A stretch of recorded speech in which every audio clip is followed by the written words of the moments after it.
motivation behind writing this ebook, Leadership in the Times of COVID, was the 7 things that I've mentioned. They all work together. But at the very center of that is the cog of you as the leader, because whatever energy you bring to this situation will determine how the rest of it functions.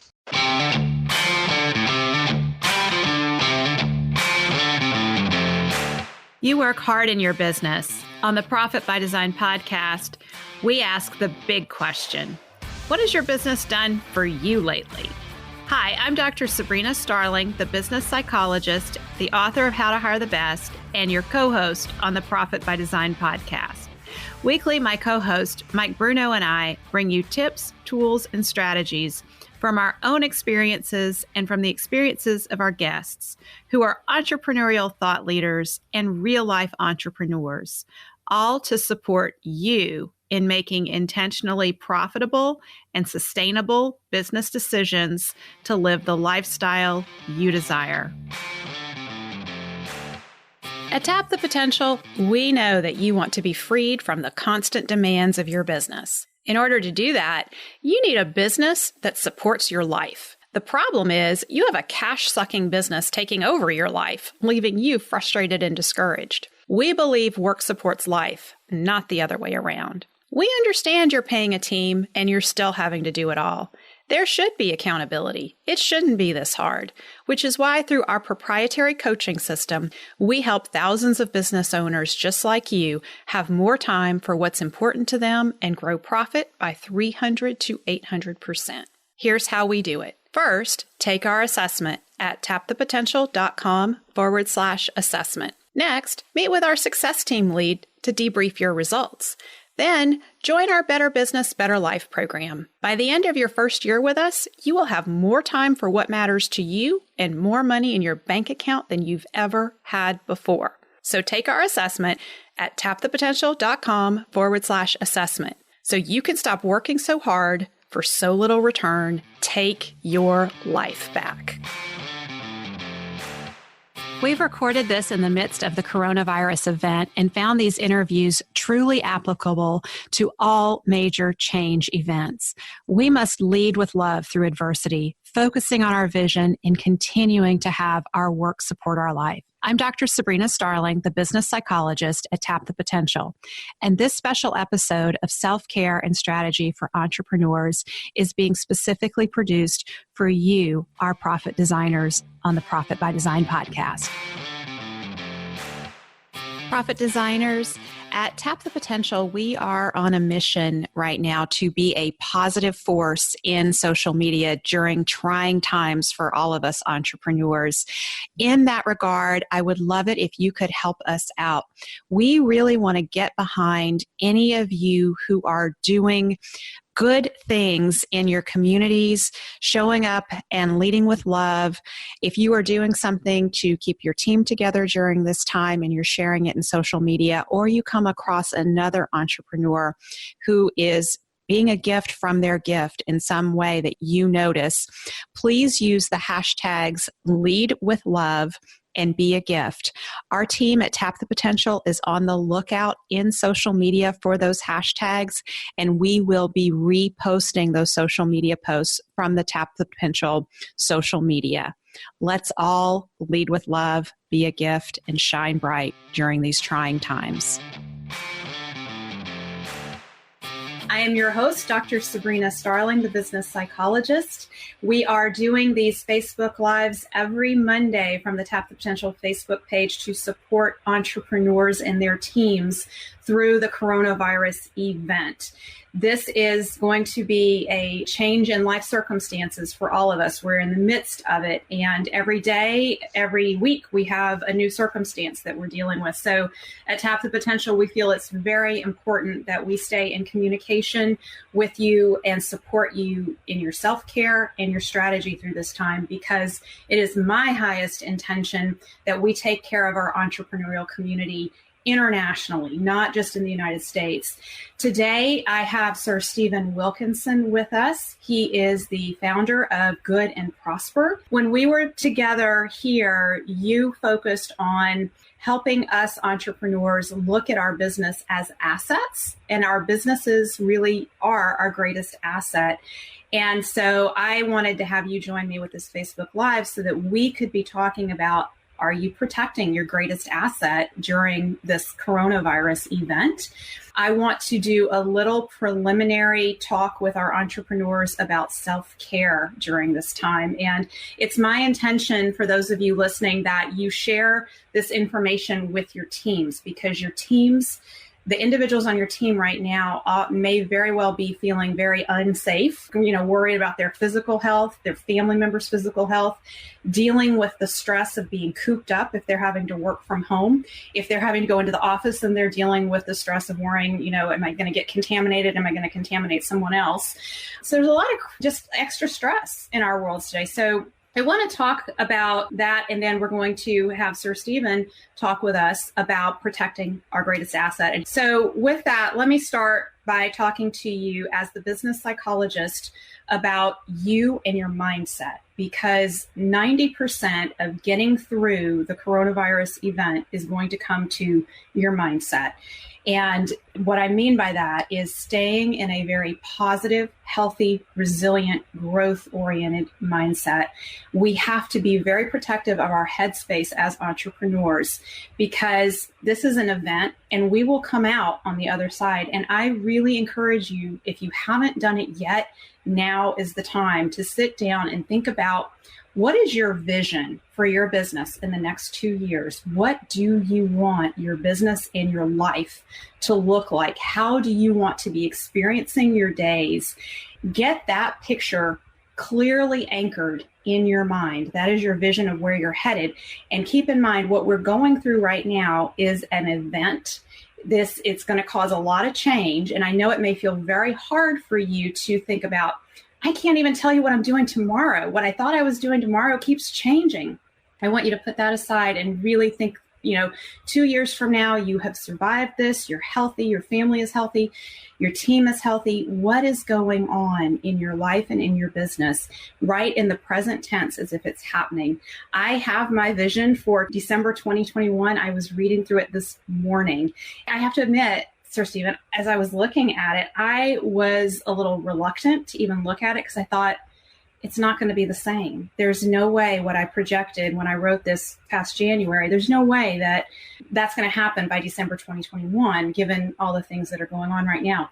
And as I started reading it, I realized it absolutely can still happen. What we're going through right now is an event. And if I hold in mind how I want to be and my vision for what Tap the Potential is creating in the world in the next 2 years, we can utilize the circumstance that we're in right now to move towards that vision. And that is something that I really want to share, that thinking, with all of you.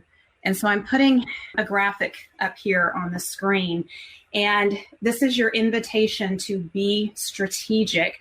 And what I want you to understand is we want to avoid the survival trap. So the survival trap is where we make a short-term decision that gets us through today or next week or the next 2 months, but that can actually take us very far off course from our vision.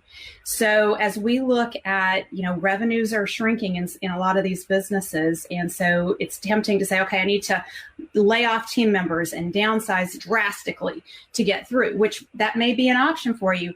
And think about, are there any other options that would move me closer to my vision? Because that may help you survive in the short term, but it may not be a strategy that gets you to your long-term vision. So going through this event, it's going to be a continual navigation between dealing with the now and the future. And if we hold in mind how we want to be, how we want to show up, and the business that we want to come out of this with, we will make better short-term decisions that serve that longer-term future. Sir Steven, do you want to weigh in on anything with that? Well, number one, it's been challenging just to recognize that on an individual level, businesses are being severely, possibly even catastrophically impacted. That pushes all our fear and flight buttons, causes us to go into overdrive and experience existential panic. That's on the first level he's dealing with. The second one is trying to understand what's happening in our economy. How can it be that we were a free market economy with responsible for our own businesses, and now suddenly we've been mandated to shut down? Everybody just shut down, stop working. I read a sentence today in an essay by the head of one of the largest commercial mortgage lending organizations in the United States, who contained this half sentence within his essay, which said, "The unfortunate but necessary cessation of general commerce nationwide." I never thought I would read that sentence at any time in my life. Unfortunate but necessary cessation of general commerce. That's us. That's every single one of us is now ceasing necessarily, but unfortunately, our general commerce. In other words, getting on with doing our business. Just getting your head around that fact is enough to blow several fuses in a normal brain. I mean, I'm finding it really difficult just to comprehend how far we've come. And from that, we can draw some conclusions. Number one, we're not alone. This is not something that's happening to you or to us or to a few people. It's happening to everybody, everywhere.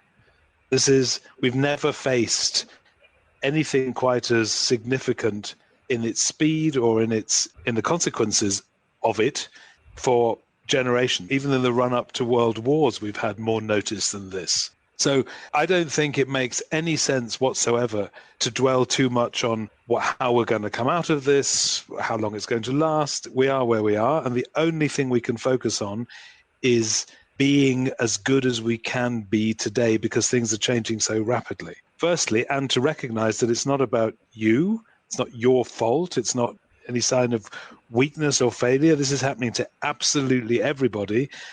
And because it's a systemic catastrophe, the system is also working really hard to make sure that the fallout for each individual is kept to as small an amount as possible. And governments, I think for the very first time in any crisis, actually realizing that small business owners are the backbone, the network, the nervous system of the entire economy, and that it's not just a question of saving 2 or 3 airlines or 1 or 2 automotive manufacturers. This is impacting everybody. And I think governments, for the very first time, are recognizing they're going to have to throw a huge blanket over this to make sure that the delicate nervous system of the entire economy is not damaged beyond repair. And because they are doing that, I think we can be reasonably secure in the knowledge that whether it's the best program or not, programs will be developed that will help us get through this. And as I say, what happens after that is not something we need to concern ourselves with now. It really isn't. Mm-hmm. Yeah. And, my personal philosophy when it comes to government intervention is, and this is like how I think about Social Security for myself, it'll be great if it's there, but I'm going to set myself up so I don't need that. I don't rely on it. And that's what I would encourage our entrepreneurs to recognize. There likely will be a lot of support and help, and let's do our best with what we have to set ourselves up so that we can come out of this in a strong way. And so, Steven, you were in the room with me and the entrepreneurs at the Breakthroughs on the Bayou retreat. I believe you probably felt this too, how strong and resilient that group of entrepreneurs is. And I draw on that energy when I think about the challenges ahead for all of us entrepreneurs. One of the things that entrepreneurs are known for is the ability to bounce back and come back. And usually we come back stronger than we were. And that, I think, we are facing situations in our businesses where we're going to have to get very lean and very focused. And when we do that and we bring that forward as we come out of the coronavirus event, our businesses, our teams, everyone will be stronger. And with the support that will be available to us, we'll be able to leverage that as well. So I really appreciate you sharing those observations and thoughts. And I think the most important thing that I would say following on from that is that we're noticing across the world a return to community. The individualism that has been celebrated and enforced almost over the past, 20 years came to an end because we cannot afford to be exclusively individualists. We just can't afford it. And we are seeing that community is everything in these times. You're seeing the positive side, people really going out of their way to helping each other, people being there for each other, recognizing this is something we have to get through together. There's a sense of togetherness. There is also, interestingly, an increase in shaming. And shame was something that I think somebody said after Clinton, shame had been removed as an obstacle, as a method of taming politicians. We were in a post-shame era. But shame is also coming back because now people who are stockpiling, people who are leaving elderly people without any food or loo paper or whatever else people are stockpiling in the supermarkets is being recognized as selfish. Yeah. And selfish is suddenly bad. We're just rediscovering community and at the same time rediscovering the things that protect community, like not being selfish. Yeah. And those are all things, I think, which they will recede slightly as they always do after the crisis is over, but we are discovering how valuable they are. And finding community in these times, getting people to talk to who share the same positive mindset, who are encouraging and not destructive, who are able to see the positive aspects of this, the if you like, character building, the ability to make an impact, to step up, to be a leader, to shine, to be the hero that you would like to be when you're talking about this in 10 years' time. Yes. And I think that future thinking, that fast forward thinking about how do I want to think about and reflect on how I showed up during this time. Do I want to reflect on, wow, I hoarded my toilet paper, look at me? Or do I want to think about, I showed up and I supported others. I took care of my family. I took care of myself. And I looked for a way to be a gift from my gifts. And so one of the things, as you talked about community, that I've been reflecting on quite a bit is there's a rebalancing in our dominant discourse about entrepreneurship and work and the discourse about work. And especially in America, we have quite a focus on work hard. And if you're an entrepreneur, work is everything. And with what is going on now, the whole globe is making a shift towards work supports life. We have to stop commerce in support of life. That is a massive rebalance right there. And that is something, as I was out walking with my daughter yesterday afternoon, I've been able to, this past week, she's home with me, and I've been able to go on walks with her midday every day. And I'm appreciating that opportunity. I would just work. She was at school. Now she's home with me. So I have that opportunity. There's lots of opportunities and good things in the midst of the stressors that we're dealing with. And I really would encourage entrepreneurs and teams, as you're listening to this, to be looking for what can we experience gratitude for? What are the wins and successes that are happening in our families, with our teams, the good stuff that's going on? And my tip of the week that I want to share here on self-care is to implement a daily huddle with your team for morale's sake. And that daily huddle could happen over Zoom. And if your team doesn't have cameras, they can participate without cameras. But take a few minutes each day with your team to focus on, here's the update for the business. Here's our wins and successes from the past day. And what are our gratitudes? What are we grateful for? There's always health to be grateful for, especially during this time, the time with family, anything that's going on, ways that we're showing up and supporting in the community, giving voice to that, and also allowing team members to have that opportunity to talk about whatever fears they have. And we can hesitate to talk about fear because we don't want to magnify it. But there's something that happens when we put a fear out and we have a group respond to that in a positive, supportive way. And when your team members can feel safe and supported by you as they talk about their fears, it will do a lot to settle people down and support and keep morale good. So that's my tip. If you haven't done it already, implement a daily huddle where you talk about wins, successes, gratitudes, fears, and ask team members, what support do you need? Let them voice that and look for ways that other team members can show up and support, to be a gift in that time. And I think that's a great opportunity. I mean, I agree wholeheartedly. Creating a group experience or a team effort out of this is probably the only way to survive this with your mental health, not only intact, but also improved.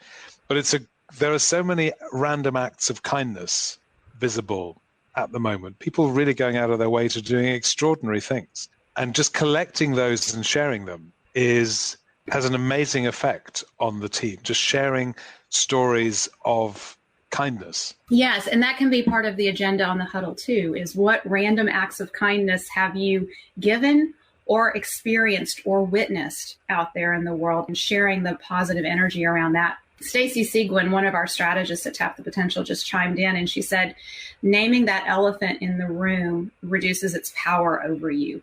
Fear, shame, regret, whatever it is, say it so that it does not hold power over you. So that opportunity is really important. I want to give a few more self-care tips, and then we're going to dive into strategy and business strategy. And Sir Steven has a lot of good information to share with us in that regard. So we've been talking about our mindset. One tool that I would encourage you to use during this time is to be highly protective of what comes in here through all channels. I know we talk about putting masks on and gloves to protect against coronavirus, but all senses, visually, when we're watching the news, when we're reading social media, when we're hearing news, when we're engaging in conversation where people are going very, very negative and doomsday type thinking and scenarios, we are not protecting our mindset. We need to protect our mindset.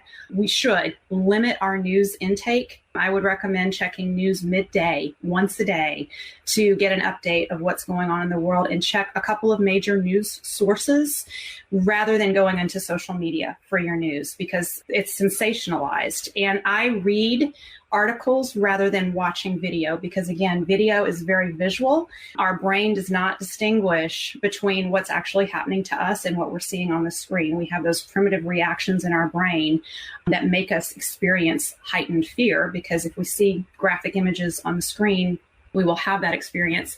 I learned this firsthand during 9/11 and watching, the towers falling repeatedly on TV. That is such an unhealthy thing to do. And we need to be very mindful of that for ourselves during coronavirus. Sleep is critical for our self-care, for our resiliency, our immune system. This is the time to be getting those 8 hours of sleep a night. That's the best thing we can be doing, quite honestly, to stay healthy during this time. The next best thing is exercise. So daily exercise. If you have the opportunity and it's not cold and snowy where you are, get out and walk, get the fresh air. Of course, keep your social distancing that you need to, but be sure to wave and smile at people, because that also creates a good feeling. That feeling of we're in community, as Sir Steven was talking about. And strategic thinking and surrounding yourself as entrepreneurs with other entrepreneurs who are ready to talk strategy with you, who want to support you through this event, who will help you continue thinking from that growth-oriented mindset. One resource that I want to be sure that you're aware of is the Profit by Design podcast. We have 80 plus episodes on that podcast, and that's a great way to fill your head with good strategy and thinking about your business from the mindset of keeping it sustainable during this time. And then finally, the other thing that I want to make you aware of is our assessment that we have on the Tap the Potential site to support you with entrepreneurial burnout and looking at the gaps that currently exist in your business. One of my big concerns about entrepreneurs coming into the coronavirus, Sir Steven, is that many entrepreneurs are already operating from a place of survival and just kind of barely hanging on by the fingernails in business. And then we add a huge stressor like the coronavirus event into the situation. And I am very concerned about the mental health of entrepreneurs during this time. So I would recommend that you take our assessment so you can get a bead on where your mental health is in relation to your business functioning, as well as the gaps that exist in your business. You'll have the opportunity to meet with Darren Hopman, who's our success team lead at Tap the Potential, and he'll debrief your assessment with you, and he'll talk to you about the connection between the gaps in your business and the symptoms of entrepreneurial burnout that you're experiencing. Getting a handle on what your current level is on the entrepreneurial burnout will help you look at what measures do you need to put in place for your own self-care and in your business to support you so that entrepreneurial burnout does not get out of hand. That link to take that assessment And that is also a free assessment. There is no charge for that. I'm posting that there. It's tapthepotential.com/assessment. All right. So, Sir Steven, I want to dig into strategy here with you. You have created over the weekend, you sat down to write your thoughts about what entrepreneurs need to be thinking about to protect their greatest asset, their business, during the time of coronavirus. And you shared with me that you started writing and it became a 33-page document. Like it just kind of poured out of you, and you're calling it Leadership in the Time of COVID-19. So share with us some about why you felt compelled to write this and what are some of the key points that are in this document, in this ebook. Yeah, gladly, I will. I didn't set off to write it. I found myself sharing some tips and really good blog articles or videos from a variety of different authors and entrepreneurs who are taking the time to reflect on what was happening and giving what I felt was outstanding advice to the entrepreneurial community in this time of stress. And after I'd sent about 20 different emails with different links, I decided that probably wasn't such a good idea and I really should give it some context. So there was one particular friend that I was writing to, and I started saying, these are a couple of resources that I found really useful, and I can attest to them being just good original ideas. And that email turned into a document. I know I better not do this in an email. I better do this in a document. And the document just took on a life of its own. And I think 7 or 8 hours later, I got up dehydrated and realized that there was about 25 pages worth of stuff in there, which I couldn't possibly send out just as it was because it was just too much. So I decided to publish it as an ebook and get somebody who knows what they're doing to look over it and create an attractive document that more than anything else was designed as action items.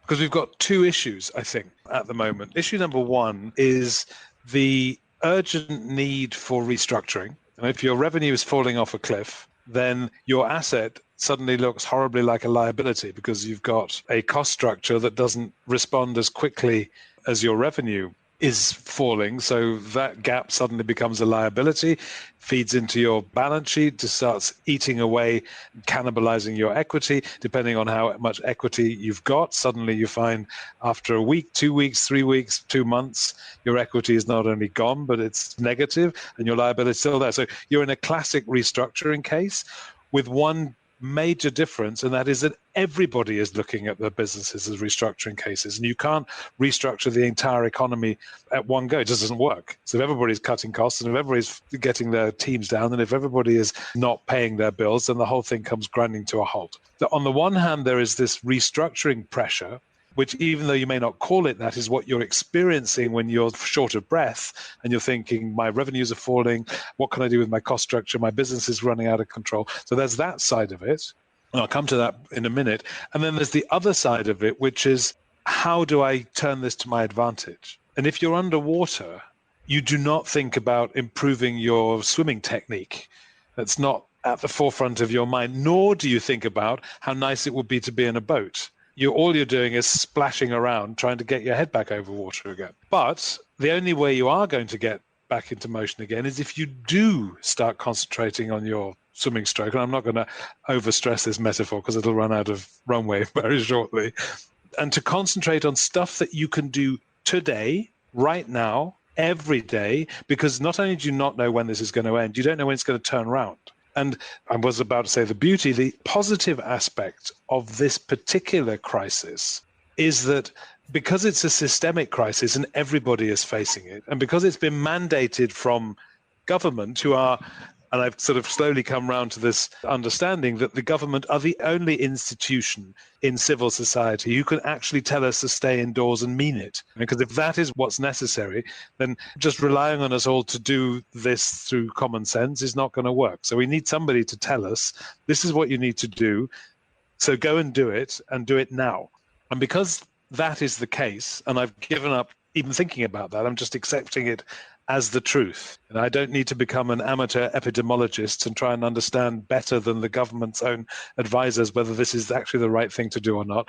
It's a waste of energy. It really is. It's a complete waste of time trying to learn the ins and outs of this virus and its possible ramifications at the same time as trying to run your business. It's not your job, it's not your business, and you can either go into opposition and become a revolutionary and say, I'm not going to do it because I'm a libertarian or I'm in favor of freedom and I don't like all this coercion, or you can just stop thinking about it and do what you're told. Difficult as I find that to do, and I'm historically deeply opposed to other people telling me what to do. This time, I think it makes sense. And because people are telling me what to do, they also have to come up with a solution for the consequences of that. That means that government programs are being rattled out faster than we can think, trying to catch this before the COVID virus is the least of our problems. So given that that is the situation, there are certain things that you can do that make this a different sort of restructuring effort. And one of the most important things is actually keeping your team together. Normally in a restructuring, you would be looking at that fixed cost block right at the beginning. There's a rule for restructuring, which is to follow the same path or the same process that furniture removal men pursue, which is always to take the biggest bits of furniture first and save the small bits for the end. So you don't start a restructuring by looking which apps you can cancel. You start by seeing how you can reduce your personnel fixed costs. But this time is different. It may be that this is a good time to let go of one or two people who you know that you should have let go of possibly sometime previously. But by and large, this is a time when the business needs to try and hold everybody together. And the programs that are being devised are being designed to do just that, to make sure that people are staying in their jobs as long as this happens, because quite honestly, if they don't, they're going to land on the government payroll anyway through different programs. So this is a much more efficient method of keeping people in the places where they were creating value beforehand, and of course will create more value when this is over. I just want to jump in, as one who writes about how to hire the best and building teams and creating loyalty.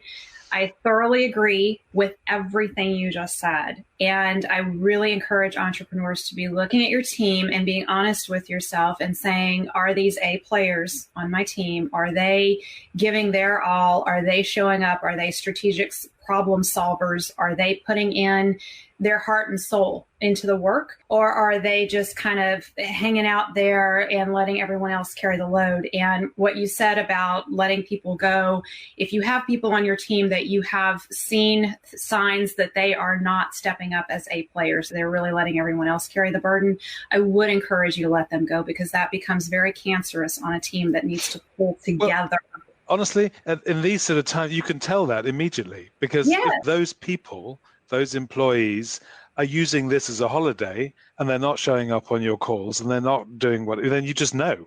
And then it makes it quite easy. But at the same time, and that was motivation behind writing this ebook, Leadership in the Times of COVID, was the 7 things that I've mentioned. They all work together. But at the very center of that is the cog of you as the leader.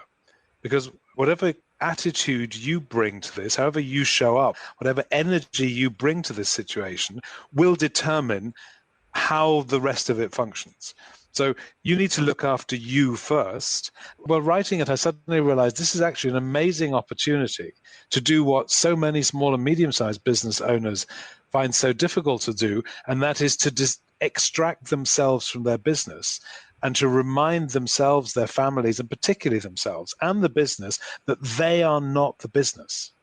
So they have to look after themselves so that they can make the best decisions for the business. And I don't think there is any move by an entrepreneur that creates as much potential for long-term value in the business, for the employees, for everybody, than making that distinction and starting to live it. Because if it's all about you, then it will be almost impossible to stand outside and to make rational decisions and to take care of yourself. And if you don't take care of yourself, you won't be making the right decision. So it's a feedback loop that once you've decided to break it, is extraordinarily beneficial. And this is a great time to do it because it's not your fault. This is not your problem. This problem wasn't of your making. Mostly when businesses go into crisis, it is absolutely a problem of the leader. It is absolutely a problem of neglect of strategy, of bad hiring, of not paying attention to finances, of all these things that may be true in your business. But at the same time, this time, it's an external issue. So this is a great time to step back and say, I'm me, this is my business. What do I need to do to take care of myself so that I can step up and be the best leader I need to be in this situation? Because we're going to come through this, and you will want to tell, and you will certainly want other people to tell the story of how you were a hero and not an anti-hero in this particular story. Yes. And, I would actually say I want my team to be the hero. I want to be the guide for my team through this. And so the self-care piece, we have to put our own oxygen mask on first and take care of ourselves. I deliberately shut off this weekend totally so I could show up here refreshed on Monday, because I was fried on Friday afternoon after having so many conversations with entrepreneurs in crisis. Trapper's weighing in here. He says he is hearing so much negativity from business leaders. And I want to say we need to be different. We need to be the leaders who stand out and are different. And I want to share with you our rally cry on the Tap the Potential team. And I would encourage you all to adopt this for yourselves and take it back into your team. And Sir Steven and I will end with it today to get you pumped up. But our rally cry is lead with love, shine bright, be a gift. Lead with love. Love yourself first, then love others. Shine bright means be that light in the world that the world needs right now, that your team and your family needs. And be a gift means looking for your strengths that you have, that you can freely share, that give you energy and fill you back up when you share those gifts with the world. So lead with love, shine bright, be a gift. So Sir Steven, as we look at our self-care as leaders, and we're focused on that, what are the next things? You mentioned keeping our teams intact. What else? I think because these are such extraordinary times, and because normal operations have been interrupted to such a degree, we have to get back to a program of activity that is designed to make sure that everybody knows that we're still active, we're still out there, and it's not about us, it's about them. So, and this is how the ebook started, basically, was my being inspired by a series of 4 videos produced by a guy called Mo Bunnell, who wrote a book called The Snowball Effect, which I suddenly realized I discovered him through Mike Michalowicz's podcast interview with him last June. Read the book, and he's produced some these 4 little videos, 6 minutes, in which he says this is the best time for business development because all you have to do is get on the phone, stop making this about you, and ask your clients just how they're doing. What better time is there to just get out and ring every single person that is important for your business or prospect that you've got to say, how are you doing? You don't need to sell anything. You just be there. And making that a group thing, saying everybody in the group, just ring the people that you interact with, whatever level they are, just get your list for the next week. We are going to, the 5 of us, the 10 of us, the 20 of us are going to just get out and ring people, ring customers, ring suppliers, ring partners, and ask them how they are. How are you and how can I support? That's starting to externalize rather than worrying in your own broth of discomfort and worry and fear. And that's the only way to start moving the energy outside, because everything else comes from that. Because once you've got your team doing that, you're doing it and your team are doing it, and you're coming back every half a day, every day, and sharing stories about what you've heard, then you can start doing the next thing, which I think is probably the most intelligent thing that you can do.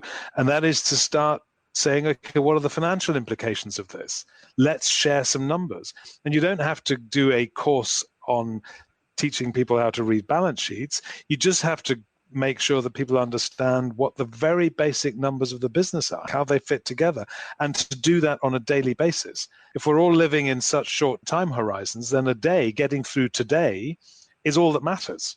So if there are things you can do to generate sales. There are things you can do to costs. There are things you can do to put a moratorium on costs. But everybody has to know what those big pieces of furniture are. And you can't do it all by yourself. So you've got to start getting your team involved. You've got to have people ringing up debitors. You've got to have people ringing up creditors. You save the big stuff for yourself and your C-suite if you have one. But this is a time to get everybody involved so that people can see how liquidity is being saved. You need one person on the team just to research programs that are available. Again, you can't do all this by yourself. And if large areas of work are simply not falling away because we just can't do them, suppliers aren't delivering, customers aren't taking, collection isn't possible, then you've got people who are being paid, who are not doing anything. You need to reassign them. And you need to identify stuff that you can do. And you will be surprised at what people can do if you just tell them why you're doing it, give them a framework, and let them get on with it. Having somebody or two people, if you've got a small team, in charge of finding out what exactly are the programs that are available for wage support, for short-term financing, for small business loans, for whatever it is that your particular country is doing to support the small business community. It's changing every day. So you need at least one person to go through the websites, to talk to experts, your Chamber of Commerce, your trade association, other business partners, just to see what's happening. How do we apply? How do we get it up and running? And to delegate that. Because as I say, you are not alone, and this is evolving very rapidly. Interrupt here and just comment from a bigger picture perspective about the strategy that you're laying out and how to do this with your team. What you're doing by advising this is you are combating what the typical entrepreneur in fear will do, which is to focus on a problem and get very narrow, and tunnel vision will set in, and they will focus on that problem and not see the opportunities around. So by involving your team, you're immediately starting to combat tunnel vision. You're creating social support for yourself, which is good for your own well-being. It also gives your team that opportunity to feel like they are making a contribution. That is critical during a time where so many are feeling helpless and victimized right now by circumstances. So when we can move from victim mode into proactive, Absolutely. My actions have an impact, Absolutely. Morale is going to go up. And what you're advising from a pumpkin plan perspective, and pumpkin plan is significant strategy for a team. It's what we teach our clients at Tap the Potential. Connecting with your clients, your vendors, and asking, what do you need? How can I support? You will hear what their challenges are. You will hear opportunities that your business now has to step in and support them around those challenges, which will build loyalty and trust and cement those relationships for the future, but also show you business opportunities that you may not have been aware of until you had those conversations. Bringing that back as a team and having team members say, okay, I talked to 5 clients, this is what I'm hearing. And somebody else says, oh, I talked to 5 other clients and this is what I'm hearing. Now the team can come together and see what are the opportunities that we have. And I love it. Trapper is like getting all excited. He's like, yes, we've been doing this. We're on it. And I love reinforcing that. And I hope others are doing it. This morning, I sent a message to our strategists on the Tap the Potential team and all of our clients at Tap the Potential. I want you to know we're coming after you. If we don't see you showing up in group, if you're quiet on us, we're calling you on the phone because we're checking in. We want to be in touch with every single one of you through this because we don't want you to hunker down and get into fear thinking and tunnel vision. We want to get you out there doing these positive things that Sir Steven and I are talking about today. Okay, Sir Steven, I interrupted you. What else do you have? If you don't interrupt me, I will go on for the next hour.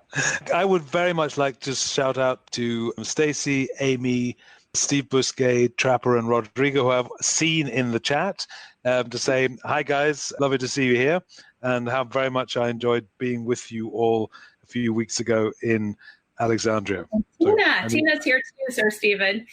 So at the heart of this, and maybe this is just my own perspective, I see this as an amazing opportunity for involving the entire team in numbers-based forecasting.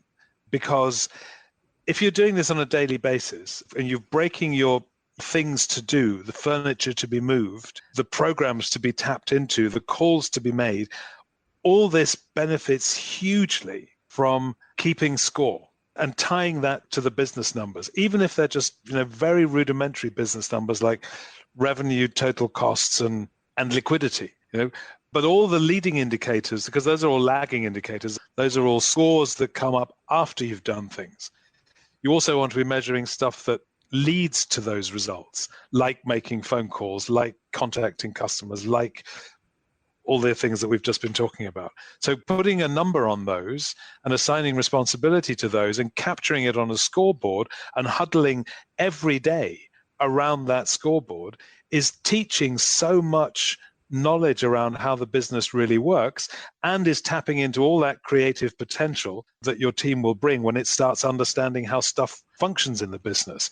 Some businesses do this already, but if you're not doing it, then this is a great time to do it. And again, as Sabrina says, it creates a sense of positive action and momentum, which you can build on every single day. And at some stage, this is going to be over. And the scoreboards that you create are the legacy that on which you will build, the time afterwards. And it's a fantastic opportunity to do that. Yes, it is. And I'm just reading our feed here. Comments are a little slow on our side coming in, but I want to acknowledge Tina Smith is here and Ross Moore is also here. And we have a lot of good commenting going on. These are many of our breakthroughs on the Bayou alumni, and we were all together here. And I want to send a big virtual hug to our alumni, because hugging is pretty big here on the Bayou, and it's in short supply now that we're all supposed to keep our social distancing. So lots of love and hugs to all of you, Retreat alumni, and the entire Tap the Potential family and community right now. And what else? To Tina, Ross, and Ro as well. Yes, and Rochelle, she has a watch party going on for us. So thank you, Rochelle Rizzi, for doing that. Steve says his team worked on forecasting today and cash flow projections, and it reduced a large amount of fear. Steve, that's such a good point, because when we're scared, it's hard to do our numbers and look at our numbers. And that's the best thing we can do, though, is to really get a handle on what the cash flow looks like, what the projections look like, so we know what we're dealing with and have a full range of view around what we're dealing with, and we can make strategic decisions from that. So thank you for sharing that. Yeah, there's a great story from one of the top mathematicians in the 19th century. It was a chap called Gauss, who was the inventor of the statistical distribution formula. When he was a child or a young man, he was absolutely terrified of the dark. And the way he would overcome his fear of the dark and being in a confined space was to measure it. And he became absolutely superb at calculating volumes in his head by just measuring. He measured the distances in the room and the size the furniture was. And he said the only way that he could overcome his fear of the contained space was by measuring it. And once he got it in numbers, it ceased to have any hold over him. And I've often thought of that in terms of business. The things that we're frightened of are the things that we've never really wanted to look hard at. But when you actually take a tape measure to them, in a sort of financial sense, you suddenly realize they're either worse than you thought they were, which is very rarely the case. The numbers are very rarely worse than your imagination has made them. But when you start measuring them, you realize, actually, it's not as bad as I thought. Mm-hmm. And once that happens, then you can start working on continuous improvement. And the very, very best way of doing that is to share them, because then the group fear disappears as well. So, Steve, you're absolutely right. Yes, good. And so I'm noticing our time here. So we have time for one more tip out of your leadership in the time of COVID-19. And then we're going to share with our Facebook Live viewers how they can download the entire ebook from you, 33 pages. And it is packed full of good content to support you in your strategic decision-making during this time.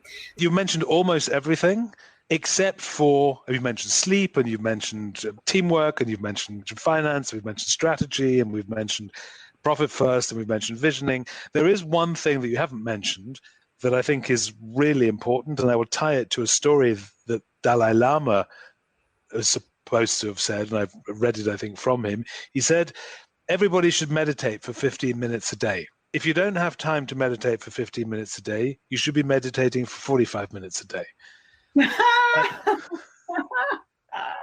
And this is a great if you're looking to make sure that with all the noise that is coming in at you, all this COVID-19 nonsense that you're hearing, that we don't really understand, but it's meant to whip us up into a sort of hysteria that will make us do as we're told. So, as I say, I'm accepting it, but this is a really good time to also invest in calming your brain down. And calming your brain is really easy. You just sit in a chair, you close your eyes, you put your feet on the ground, and breathe in, and don't forget to breathe out. And do that as deeply as possible, and do it for 15 minutes. And if you think it looks silly, well, forget it, because this is your brain that you're investing in. And there are some great apps like Headspace or Meditation Studio, and there are so many resources that you can read about. If you do not have a meditation practice, if you do not have one, then this is a really, really good time to start one. And even if it's just for the next couple of weeks, because the calm and the de-stressing that your brain will experience if you just do that is enormous. Yes, it's critical. I meditated this morning. I journaled this morning. I was very intentional in doing my veggies first. So at Tap the Potential, we teach the entrepreneurs to do the self-care first. Meditation is, I second everything Sir Steven is saying about the importance for keeping our brain in a good space. We have our brain to get through this, and we need to take care of it. That's our best tool that we have in our tool bag. And the thing about meditation that I hear so many entrepreneurs and team members struggle with is saying, I'm not good at meditating, meaning I start breathing and then I forget that I'm supposed to be breathing and I think thoughts and my body just kind of takes over and breathes for me. And so don't worry about perfection. This is not about being perfect with your meditation practice. This is about taking that 15 minutes and breathing. And every time you have a thought and you recognize you're not focused on your breathing again, just redirect and go back to, oh yes, I was breathing. I'm focused on breathing.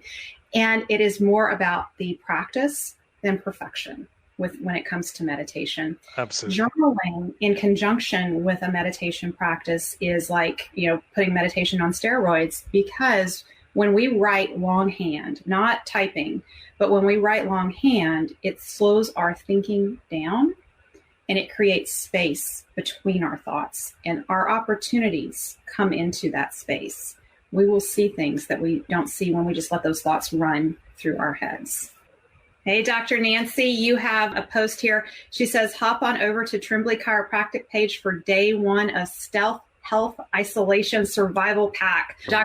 Nancy has been doing Facebook Lives regularly to support her community, and many of the entrepreneurs at Tap the Potential follow Dr. Nancy as well at Tremblay Chiropractic, their Facebook page. So thank you for sharing that, Dr. Nancy. And Elizabeth, I'm so glad to see you here. We were in the Entrepreneur as Investor course together with Sir Steven earlier this year. So it's great to have you here as well. Sir Steven, let's share with our community here that's listening how they can get a hold of Leadership in the Time of COVID-19, your ebook. And I want to tell you, when you download this ebook, it has a really fun title. I'm not going to reveal it to you. You just need to go download it and see for yourself. It will give you some cheer and humor. Humor, by the way, is also very good for our immune system. Find jokes, share jokes with your team and with your families and friends. I received lots of fun jokes from a couple of people in my world, and they keep me laughing, and that's very important in this time. So Sir Steven has a humorous title on his download. The formal title is Leadership in the Time of COVID-19, and you can get your hands on it at goodandprosper.com. Again, that's Good and Prosper.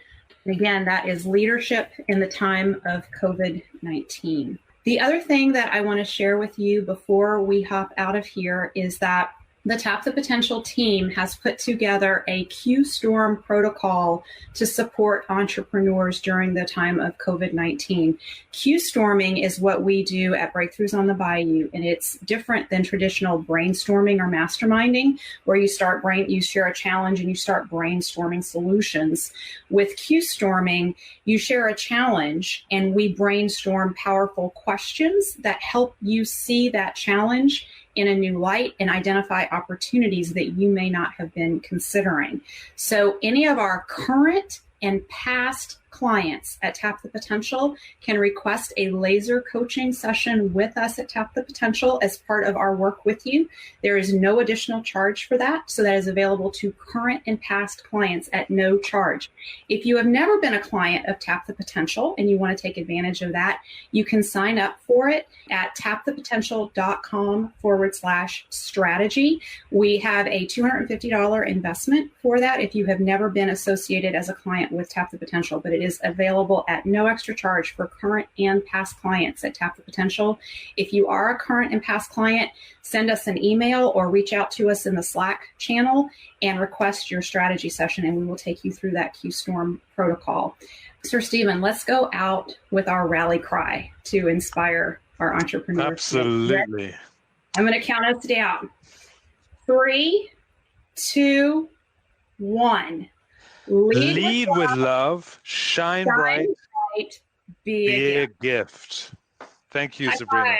Thank you, everybody. Bye, everyone. Bye-bye. If you're like most business owners, you have a cash-sucking business that's taking over your life. After the first year in our Better Business, Better Life program at Tap the Potential, you'll have more time for what matters to you and more money in your bank account than you've ever had. Get started. Take our assessment at tapthepotential.com/assessment. Thank you for spending time with us today. Join our conversation in the Profit by Design podcast Facebook group. Share your thoughts on today's episode, ask us questions, and let us know what you want to hear about next. Visit our website at profitbydesignpodcast.com to access resources from our sponsors and tools we've created for you. Subscribe to the show on whatever platform you're listening to right now. There's a subscribe button right there. Go ahead and hit it so that you always get a notification when we release a new episode. And finally, share our podcast with a friend if you know a friend who would enjoy it. Thanks again for listening. This is real life business. Keep your chin up, keep moving forward. You got this.